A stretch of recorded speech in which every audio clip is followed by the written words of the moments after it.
आपण पाहताय महाराष्ट्र लाईव्ह. पाहत सातारा जिल्ह्यातील विधानसभा निवडणुकीसंदर्भातची आत्ताची सर्वात मोठी बातमी. सन्मान विचारमंचाच्या समोरील आपण सर्व सन्माननीय परिवर्तनाच्या लढ्यात ज्या ज्या महामानवांनी महानायकांनी योगदान दिलं त्या सर्व महामानवांना महानायकांना विनम्र अभिवादन करत ज्यांच्यामुळे आपण मोकळा श्वास घेऊ शकतोय आणि जे आपल्यासाठी घरसंसारावर तुळशीपत्र ठेवून या देशांच्या सीमा राखत आहेत त्या तमाम सीमेवर लढणाऱ्या वीर जवानांना त्यांच्या वीर पत्नींना आणि वीर मातांना विनम्र अभिवादन करत हा शिवसेनेचा वटवृक्ष ज्यांनी वाढवला घडवला त्या वंदनीय बाळासाहेबांना अभिवादन करत लोकनेते बाळासाहेब देसाई यांना विनम्र अभिवादन करत या पाटण विधानसभा मतदारसंघाचे काँग्रेस राष्ट्रवादी काँग्रेस शरदचंद्रजी पवार साहेब शेतकरी कामगार पक्ष CPI CPM आम आदमी पार्टी यासोबतच समाजवादी पार्टी आणि सर्व समविचारी पक्ष संघटनांचे महाविकास आघाडीचे एकमेव हा शब्द फार महत्त्वाचा आहे माझ्यासाठी एकमेव अधिकृत उमेदवार श्री हर्षद कदमजी यांच्या प्रचारासाठी एकत्रित आलेले मंचावरील सर्व काँग्रेस राष्ट्रवादी काँग्रेस शरदचंद्रजी पवार साहेब तद्वतच शिवसेना उद्धव बाळासाहेब ठाकरे पक्ष शेतकरी कामगार पक्ष CPI CPM या सर्व पक्षांचे सन्माननीय पदाधिकारी मंचाच्या समोरील आपण सर्व सन्माननीय सर्व डिजिटल तथा प्रिंट माध्यमांचे मान्यवर प्रतिनिधी भावांनो आणि बहिणींनो, पुढे 2 सभा आहेत आणि सायलेन्सर बिघडले प्रचार करून त्यामुळे आपण जरा आवाज समजून घ्याल. मी फार इथे लांबलचक भूमिका मांडण्याचं काही कारण नाही. मला याची कल्पना आहे की या मतदारसंघाची व्यक्ती जी आत्ता उमेदवारी करत आहे महायुतीकडून ती मागच्या काळात मंत्री राहिलेली आहे. मंत्रिपदाचा कार्यकाळ काय होता कारभार काय होता तेही आपल्या सगळ्यांनी बघितलेलं आहे. ज्या काळामध्ये इथे कोरोना चालू होता आणि कोरोनाच्या काळामध्ये सन्मान्य पक्षप्रमुख इथल्या प्रत्येक या महाराष्ट्रातल्या प्रत्येक कुटुंबाची काळजी कुटुंब प्रमुख म्हणून घेत होते. प्रत्येकाला आरोग्य काय ते समजावून सांगत होते. जेव्हा कोरोनाच्या काळातला स्पष्टपणे नियम जागतिक पातळीवर नियम सांगितले जात होते की सुरक्षित अंतर ठेवा, गरज नसेल तर घराच्या बाहेर पडू नका, सतत अर्ध्या तासाने 30 सेकंदासाठी हात धुवत राहा, तोंडाला मास्क लावा, मास्क लावल्याशिवाय घराबाहेर पडू नका, हे जेव्हा वारंवार सांगितलं जात होतं आणि लोकांनी घराबाहेर पडायचंच नाही, एकमेकांना भेटायचंच नाही, हीच कोरोनाची प्रधान अट होती. अशा महामारीच्या काळामध्ये उद्धव साहेब मुख्यमंत्री होते. हे का सांगणं गरजेचं आहे कारण गद्दार गँगच्या काही लोकांनी सांगायला सुरू केलं की उद्धव साहेब भेटतच नव्हते. अबे तुला भेटला असतास तर तू मेला असतास ना. त्यांना एकदा ठणकावून सांगायची गरज आहे की कोरोनाची गरजच अशी होती की माणसाने माणसाला भेटायचं नाही. आपण फोन लावला तरी अमिताभ बच्चनची रिंगटोन कानात वाजायची, कृपया हात धोते रहिए, मुंह को मास्क लगाइए, घर के बाहर मत निकलिए सांगितलं जात होतं.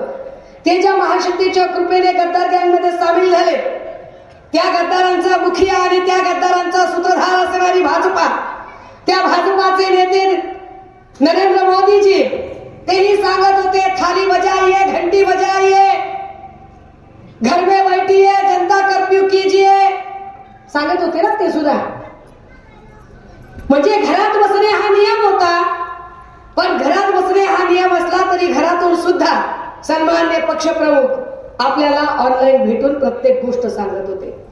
आपल्याला सांगत होते की तब्येतीची काळजी घ्या, हात धुत राहा, स्वच्छता पाळत राहा. एवढंच नाही तर भाजीपाला आणायला जर बायका जाणार असतील तर घरातल्या आया बहिणींना सुद्धा सांगत होते की टिकणाऱ्या भाज्या वापरा, सतत भाजीपाला आणायची वेळ येऊ नये, डाळी वापरा, कडधान्य वापरा, प्रोटीनचं धान्य वापरा, मोड आलेलं धान्य वापरा. इतकं समजावून घरातलाच माणूस सांगू शकतो. नेता म्हणून सांगण्यापेक्षा कुटुंबातला माणूस म्हणून ते सांगत होते. मग 2021 चा काळ संपला, कोरोना संपला आणि पुढची 5-6 महिने उद्धव साहेबांना मिळाले. पण त्या 5-6 महिन्यात काय झालं? त्या 5-6 महिन्यामध्ये उद्धव साहेब एका आजाराने शरीराचा कुठलाही भाग हलत नव्हता. अशा सगळ्या काळामध्ये काय करायचं, या आजारावरती मात करायची आहे. उद्धव साहेब मृत्यूशय्येवर झोपलेले, मृत्यूच्या धारेत आपला नवरा अडकलाय म्हटल्यावर आपला नवरा, आपलं सौभाग्य, आपलं कुंकू आयसीयू मध्ये आहे, ते मृत्यूशी झुंज देत आहे. काय करायचं त्या मुख्यमंत्री पदाचं? या मुख्यमंत्री पदापेक्षा आपलं सौभाग्य जास्त महत्वाचं आहे असं म्हणत आदरणीय रश्मी वहिनींच्या डोळ्यात काहूर साचलं होतं आणि रश्मी वहिनी आपल्या 2 लेकरांना पंखाखाली घ्यायचा प्रयत्न करत होत्या की या मुख्यमंत्री पदाशी त्यांना काही देणं घेणं नव्हतं. आता आपलं कुंकू वाचणं जास्त महत्वाचं आहे. काय करावं? काल परवा कुठल्या तरी सभेमध्ये एकनाथ शिंदे म्हणाले की त्यांनी मला हलक्यात घेतलं म्हणून मी सरकार पाडलं. बरोबर आहे एकनाथ शिंदेचं, एकदम बरोबर आहे. उद्धव साहेबांनी खरंच हलक्यात घेतलं एकनाथ शिंदेना. हलक्यात घेतलं की हा माणूस काय गद्दारी करू शकतो, हा माणूस काय पाठीत खंजीर खुपसू शकतो, हा माणूस काय कपट करू शकतो. उद्धव साहेब बिचारे साधे भोळे, साध्या भोळ्या माणसाने विश्वास टाकला त्या माणसावर. काय करावं? आयसीयू मधनं बाहेर निघता येत नाही. आदित्य दादांना बोलावलं आणि सांगितलं की अरे गटनेता म्हणून कुणाला तरी आता कारभार चालवायला सांगावं लागेल, कुणीतरी विश्वासाने काम करावं लागेल. त्या माणसाच्या डोक्यात जर घराणेशाही असते आणि सबमाल आमदार आपल्याकडे सगळे अधिकार ठेवायचे जर डोक्यात असतं तर ती सही कदाचित आदित्य दादांच्या नावाने पण केली असती. पण तो कारभार त्यांना दिला नाही. कारभार दिला एकनाथ शिंदेना. कावळ्याला दिला कारभार आणि त्याला हागून भरवला दरबार. कारभार दिला एकनाथ शिंदेना. का दिला होता? कारण साहेबांना असं वाटलं की अरे रिक्षा चालवायला आला होता बिचारा गावात. रिक्षा चालवणं वाईट काम नाही, रिक्षा चालवणं हे चांगलं काम आहे. कोणतंच काम वाईट नाही, प्रत्येक काम कष्टाचं काम आहे. चोरी करण्यापेक्षा कष्ट करून खाणं कधीही चांगलं आहे. त्यामुळे कुणी कष्ट करून जगत असेल तर त्याचा सन्मान केला पाहिजे. उद्धव साहेबांनी सन्मान केला, शाखा प्रमुख केलं, शिवसैनिक म्हणून शिवबंधन बांधलं, शाखा प्रमुख केलं, गटप्रमुख केलं, नगरसेवक केलं, गटनेता केलं, महापौर केलं, आमदार केलं, नगर विकास मंत्री केलं. आणि नगर विकास मंत्री केल्यानंतर मुख्यमंत्री म्हणून मृत्यूशी झुंजा देत असताना कारभार कोणाला चालवायला द्यायचा तर एकनाथ शिंदेच्या हातात कारभार दिला. पण काय केलंय लोकांनी? हलक्यात घेतलं ना की हा कशाला गद्दारी करेल. बरोबर एकनाथ शिंदेचं हलक्यात घेतलं. उद्धव साहेबांना वाटलंच नाही की हा गद्दारी करू शकतोय म्हणून. पण उद्धव साहेबांच्या आजारपणाचा गैरफायदा घेत एकनाथ शिंदे आणि भाजपचा सूत्रधार, ज्याला स्वतःला नेते घडवता येत नाही, जो दुसऱ्यांचे नेते चोरण्यात आणि पळवण्यात आणि ब्लॅकमेल करण्यात पटाईत आहे. चाणक्य कोणाला म्हणतात? देवेंद्र फडणवीसांनी स्वतःला चाणक्य म्हणून चाणक्य शब्दाचा अपमान करू नये, कारण चाणक्य शब्द त्यांना कळत नाही. चाणक्य त्याला म्हणतात जो नेते घडवत असतो. बाळासाहेब चाणक्य होते. बाळासाहेबांनी अनेक नेते घडवले. बाळासाहेबांनी अनंतराव अडसुळांना घडवलं, चंद्रकांत खैरेंना घडवलं, नारायण राणेला घडवलं, राज ठाकरेंना घडवलं, उद्धव ठाकरेंना घडवलं. बाळासाहेबांनी नेते घडवले. पवारसाहेब चाणक्य आहेत, त्यांनी नेते घडवले. पवार साहेबांनी दिलीप वळसे पाटील असतील, हसन मुश्रीफ असतील किंवा इकडचे त्यांचे आत्ताचे उपमुख्यमंत्री अजित पवार असतील, असे असंख्य नेते पवार साहेबांनी घडवले. देवेंद्र फडणवीसांनी कुणाला घडवलं? देवेंद्र फडणवीसांनी माणसं घडवली नाही. देवेंद्र फडणवीसांनी माणसं चोरली, माणसं पळवली. ईडी आणि सीडीची भीती दाखवून एक एक माणूस किडनॅप करून ब्लॅकमेल करून दिला. त्या देवेंद्र फडणवीसांशी हात मिळवणी करत एकनाथ शिंदेंनी गद्दारी करायचं ठरवलं.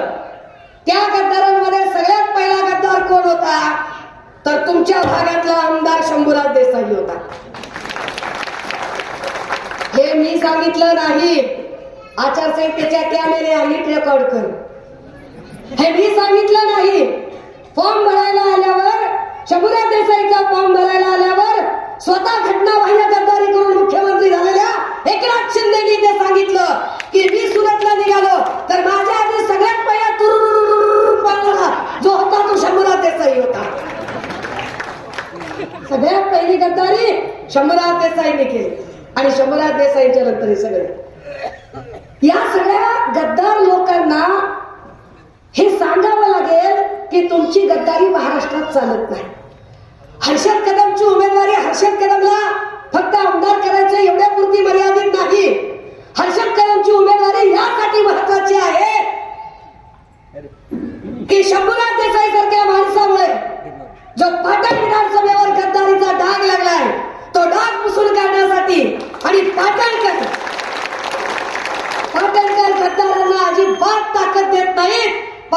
गद्दारांच्या सोबत नाही तर पाटणकर स्वाभिमानी खुद्दारांच्या सोबत असतात हे सांगण्यासाठी म्हणून इथं मशाल पेटणं गरजेचं आहे.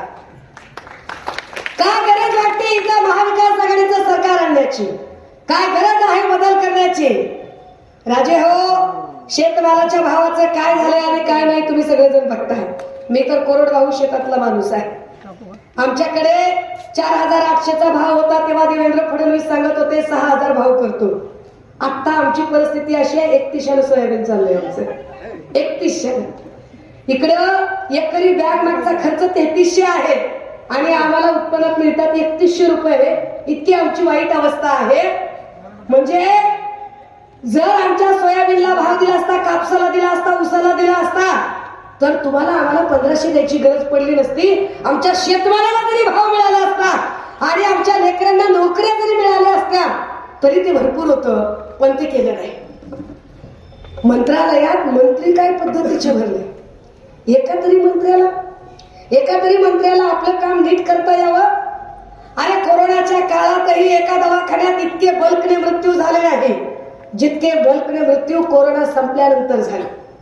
कोरोना संपून गेल्यानंतर तानाजी सावंतांना आरोग्यमंत्री केलं आणि तानाजी सावंत आरोग्यमंत्री असताना कळवा ठाण्यामध्ये एका रात्रीमध्ये तब्बल 32 मृत्यू झाले. एका रात्रीमध्ये नांदेडला 28 मृत्यू झाले. एका रात्रीमध्ये संभाजीनगरच्या घाटीला 14 मृत्यू झाले.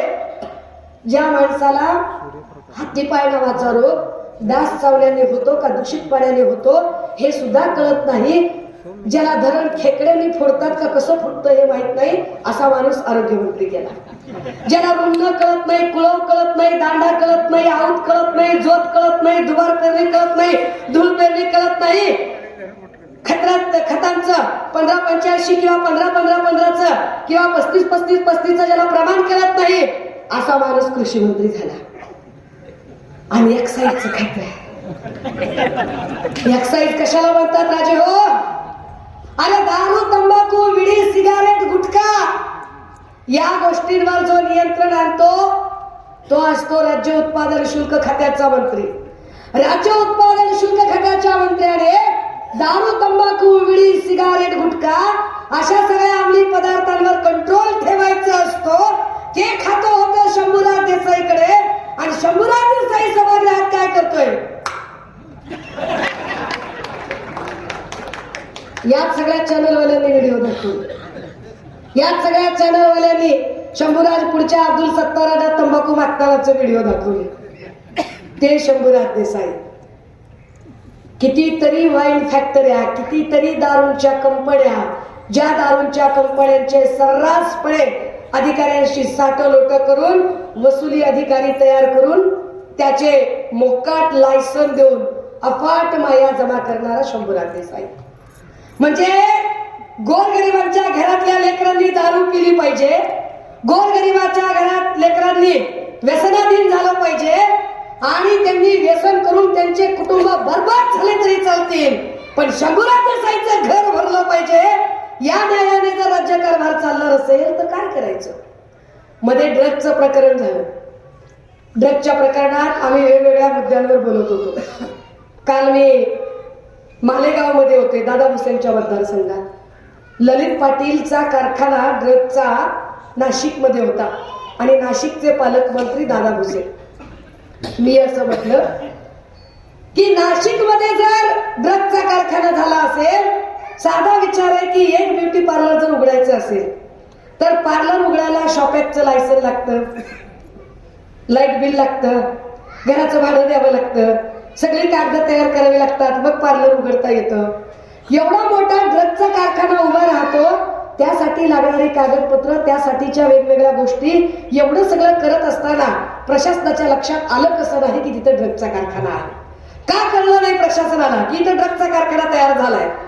जर हे प्रशासनाला कळलं नसेल तर पालकमंत्री म्हणून हे यश अपयश आहे पालकमंत्र्यांचं की तुमच्या नाकाखाली एवढा मोठा ड्रग्जचा, एवढी ड्रग्जचा कारखाना चालला, एवढे सगळे अंमली पदार्थ चालू होते आणि तुम्हाला कळलं नाही, अपयश आहे तुमचं. आणि जर तुमचं म्हणणं असेल की नाही नाही मला कारखाना माहित होता, तर माहित असून सुद्धा तुम्ही त्याच्याकडे दुर्लक्ष केलं, याचा अर्थ तुम्ही जाणीवपूर्वक या सगळ्या ड्रग्जवाल्या लोकांना चालना दिली का? नुसता प्रश्न विचारला. प्रश्न विचारला तिकडं, बटन तिकडं दाबलं आम्ही आणि आरती इकडे लागले. झिंगाट नुसता करंट लागला शंभूराज देसाईला. शंभूराज देसाई नुसता दणानच की सुषमा अंधारे काहीही बोलत आहेत. सुषमा अंधारेंना असा बोलायचा अधिकार नाही. का अधिकार नाही शंभूराजे? का अधिकार नाही? राज्य उत्पादन शुल्क खातं तुमच्याकडे आहे. दारू तंबाखू विडी सिगारेटचं खातं तुमच्याकडे आहे.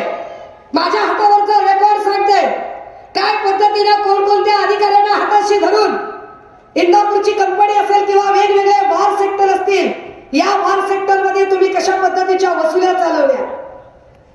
पुण्यामध्ये बार मधून बाहेर पडलेल्या जोडप्याने कशा पद्धतीने ती पोर्श कार चालवली आणि त्या पोर्श कार मध्ये एका मुलाची आणि एका मुलीची हत्या झाली.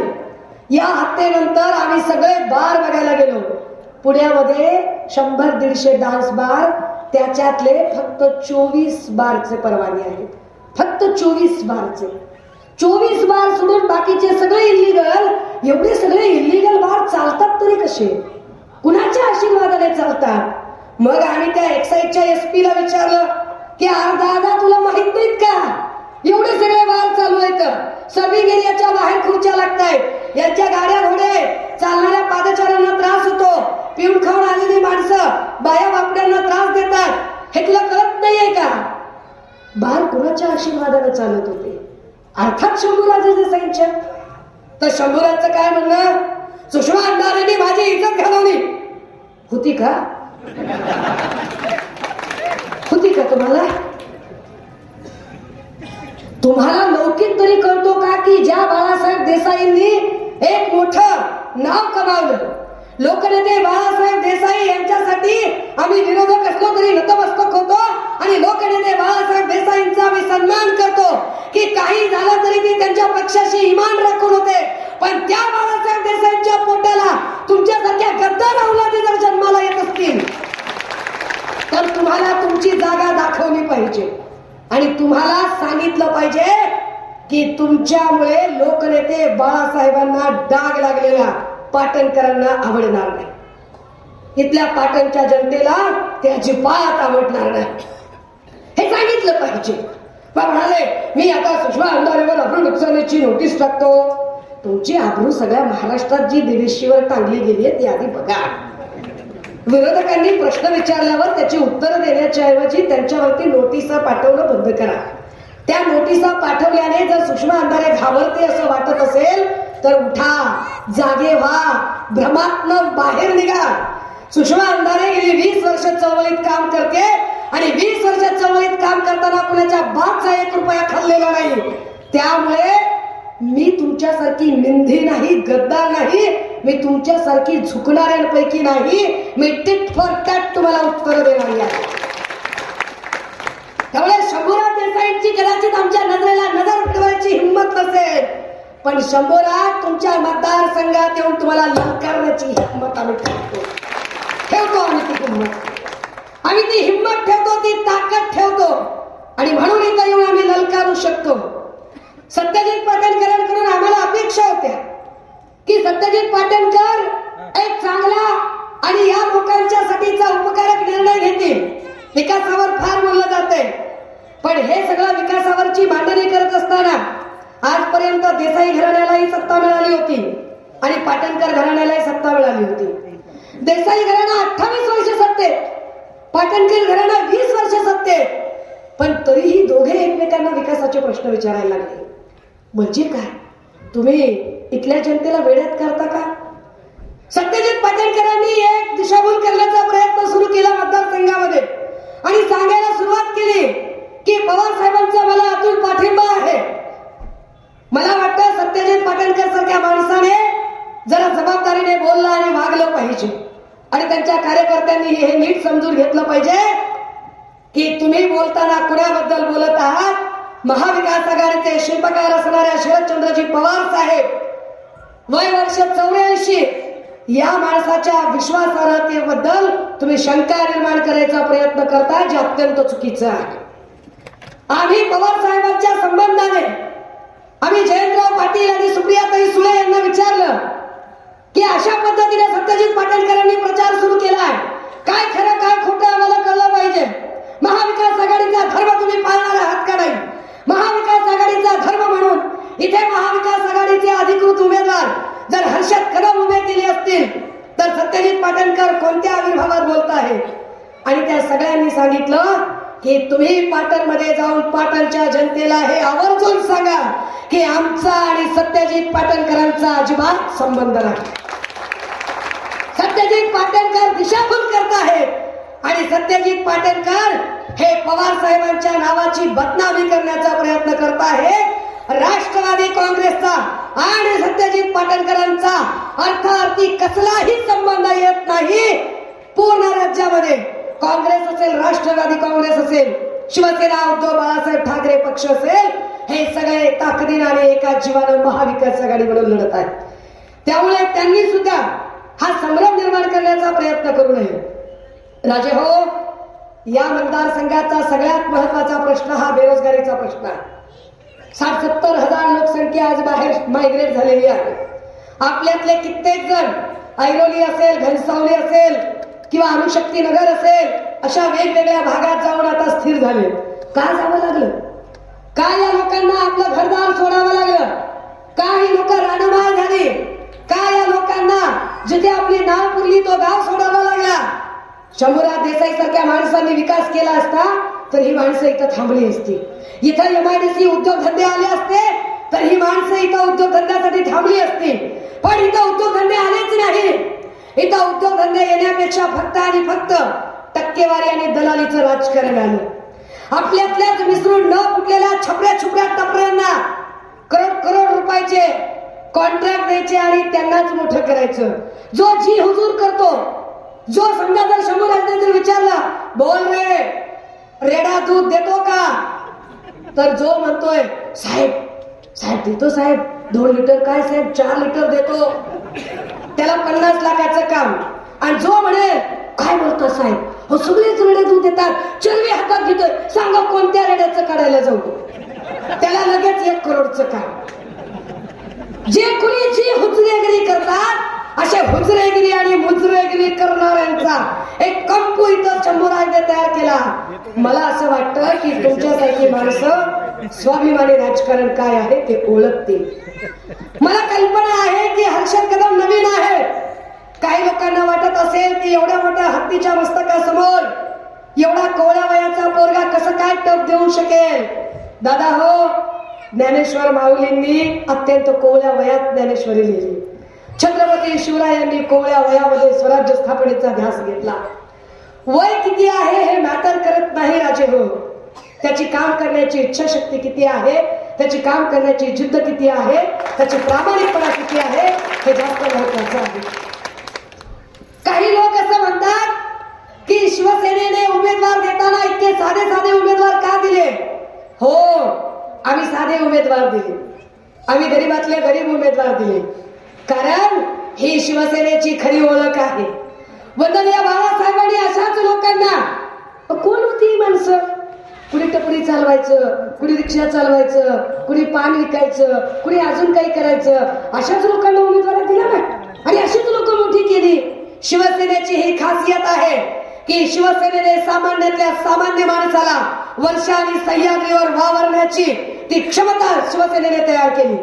त्यामुळे आम्हाला विश्वास आहे आणि शिवसेनेवरती आपल्या सगळ्यांना विश्वास आहे की मातोश्री आणि ठाकरे कुटुंब ज्याच्या कुणाच्या डोक्यावर हात ठेवतं निश्चितपणे त्याचं सोनं झाल्याशिवाय राहत नाही. हर्षद कदमांच्या डोक्यावर जर सन्माननीय पक्षप्रमुख उद्धव साहेबांनी हात ठेवलेला आहे, जबाबदारीने एक उमेदवारी दिलेली आहे, तर त्या पक्षाची एक जबाबदार नेता पदाधिकारी म्हणून ही माझी जबाबदारी आहे आपल्याला सांगायची की हर्षदच्या वतीने ही जबाबदारी मोठी बहीण म्हणून मी घेतली पाहिजे आणि मोठी बहीण म्हणून सांगितलं पाहिजे की इथल्या जनतेचे प्रॉब्लेम काय आहे ते ताकदीने तुम्ही मला सुद्धा थेटपणे सांगू शकाल आणि मी बांधील असेल इथल्या प्रत्येक माणसाच्या प्रश्नांची उत्तरं द्यायला. मी बांधील असेल इथल्या प्रत्येक माणसाचा प्रश्न सोडवायला. मी बांधील असेल इथल्या प्रत्येक लेकी बाळींचा प्रश्न समजून घ्यायला. आपण सगळेजण ताकदीने हर्षद कदम यांच्या पाठीशी उभे राहाल आणि येणाऱ्या 20 तारखेला मशाल, मला ही कल्पना आहे बरं का, काही लोकांची तर प्रचंड इच्छा आहे सोबत यायची, परंतु शंभूराजची गुंडागर्दी, दडपशाही, दहशत, एखादा दिसला रॅलीत की लगेच त्याचा फोटो काढायचा, त्याला फोटो त्याचा दिसला, ह्याचा ऊस वाळू द्या रे, ह्याचा ऊस कारखान्याला घेऊ नका, घ्या रे त्याला कोपच्यात, टाका 353, टाका 354, हे आमचे सगळे पोलीस भाऊ काय करतील बिचारे? एखाद्यावर एफआयआर करायची का नाही यांना शंभूराजला विचारावं लागतं. शंभूराजने सांगितल्याशिवाय हे एफआयआर करूनच घेत नाहीत. त्यांनी सांगितलं की निर्दोषावर एफआयआर, त्यांनी नाही सांगितलं तर गुन्हेगाराला सुद्धा वाचवण्यासाठी सगळं पोलीस स्टेशन तत्पर. ही सगळी कार्यपद्धती, त्यामुळे खूप लोकांची इच्छा असून ते उघडपणे येत नाहीत. परंतु संपूर्ण तालुक्यातला जर अंडर करंट बघितला तर तो अंडर करंट सांगतो की या दोघांनाही आम्ही ओळखून आहोत. फक्त आणि फक्त शंभूराज देसाई निवडून येण्यासाठी, त्याला जिंकून देण्यासाठी सत्यजित पाटणकर बंडखोरीचा हा म्हणतायत, पण ही बंडखोरी नसून ते शंभूराज देसाईंना मदत करण्यासाठी उभे आहेत. त्यामुळे आम्ही दोघांच्याही नादाला लागणार नाही. आम्ही आमचा तिसरा पर्याय हर्षद कदम यांच्या पाठीशी उभे राहू, असे लोक जेव्हा ठामपणे सांगतात तेव्हा विश्वास मिळतो. मी 2 दिवसापूर्वी कराडला गेले होते पृथ्वीराज बाबांकडे. तेव्हा मला पृथ्वीराज बाबा तिथे सांगत होते की ताई, वरच्या वातावरणाकडे जाऊ बघू नका. वरवर तुम्हाला दहशतीमुळे लोक बाहेर येताना दिसणार नाही, परंतु मला जे आयबीचे इनपुट मिळत आहे, मला जो खात्याचे जे रिपोर्ट मिळत आहे, त्या रिपोर्ट नुसार या तालुक्यामध्ये निश्चितपणे हर्षद कदम जिंकत आहे. हे पृथ्वीराज बाबा तिथे बसून सांगतायत की ताई, इथे हर्षद कदम आघाडी घेत आहे. माय मावळ्यांनो, तुम्हा सगळ्यांना ही विनंती असेल, आपल्या लेकी बाळींच्या सुरक्षेसाठी, शेतमालाच्या हमी भावासाठी आता महाविकास आघाडीने जाहीरनाम्यात सांगितलंय, महालक्ष्मी समृद्धी योजनेअंतर्गत सत्ता आल्यानंतर ते अर्ध तिकीट काय म्हणतात, इथे महिलांना पूर्ण प्रवास मोफत असेल. तुम्ही काय 3,000चं सांगताय? महाविकास आघाडी सत्तेत आल्यावर महालक्ष्मी योजनेअंतर्गत 3,000 रुपये बायकांच्या खात्यात असतील. हे सगळं जे सांगितलं जातंय हे फार महत्वाचं आहे. आपण त्या सगळ्या जाहीरनाम्याचा विचार कराल आणि तुमचा भाऊ म्हणून, तुमचा मुलगा म्हणून, तुमचं लेकरू म्हणून तुम्ही हर्षद कदम यांना आशीर्वाद दे. किती नंबरला बटन आहे? 2 नंबरला. बटन लय भारी मिळाली. म्हणजे इथल्या 2 नंबरचे धंदे करणाऱ्या माणसाला जर गपगार बसवायचा असेल, काय 2 नंबरचे धंदे करणाऱ्या माणसाला जर गपगार करायचं असेल तर 2 नंबरचं बटन कचकटून दाबायचं, फक्त आठवायचं. आमचं लेकरू मुंबईला पुन्हा पैसे दिला, तू धंदा दिला नाहीस म्हणून दाब मशालीचं बटन. फक्त विचार करायचा, आमच्या लेकरावर खोटी केस कुणी टाकली, 100 दाब मशालीचं बटन. डाळीचा भाव किती वाढला, दाब मशालीचं बटन. तेल कितीने वाढलं, दाब मशालीचं बटन. सगळीकडे नुसती पेटी उघडली की मशाल मशाल आणि मशाल दिसली पाहिजे सगळीकडे. आपण सगळ्यांनी येणाऱ्या 20 तारखेला मशाल या चिन्हावर शिक्कामोर्तब करून हा विजय सुकर करावा ही पुनश्च एकदा विनंती करते. आणि हो, कुणाच्याही भावना दुखावण्याचा माझा अजिबात हेतू नव्हता, पण माझ्या बोलण्यामुळे जर शंभूराज देसाई आणि त्यांच्या खबऱ्यांच्या भावना दुखावल्या गेल्या असतील तर 30 आणि हाफ बिर्याणीवाल्या सगळ्या खबऱ्यांनी नीट लक्षात ठेवायचंय, नीट भाषण रेकॉर्ड करायचं, त्याला नीट ऐकवायचं, इतकं चांगलं ऐकवायचं की अख्खा बारचा स्टॉक त्याने एका दिवसात संपला पाहिजे त्यांच्या. एवढं नीट भाषण ऐकवायचं. सुषमा अंधारे घाबरत नाही, कुठल्याच नोटिशीला कुठल्याच केसला घाबरत नाही. काय नोटीस आणि काय केस करायचं, जिथं उजडायचं तिथं उजडू दे. ताकदीनं पुन्हा एकदा सांगते, जे मल्हारपेठमध्ये सांगितलं तेच. काहीही झालं तरी यावेळी शंभूराज देसाईला गुलाल लागणार नाही म्हणजे नाही. या वेळेला पाटण तालुक्यात मशाल पेटणार म्हणजे मशालच पेटणार. लढणार आणि भिडणार, फक्त मशाल पेटणार. थांबते, रजा घेते. जय हिंद, जय महाराष्ट्र.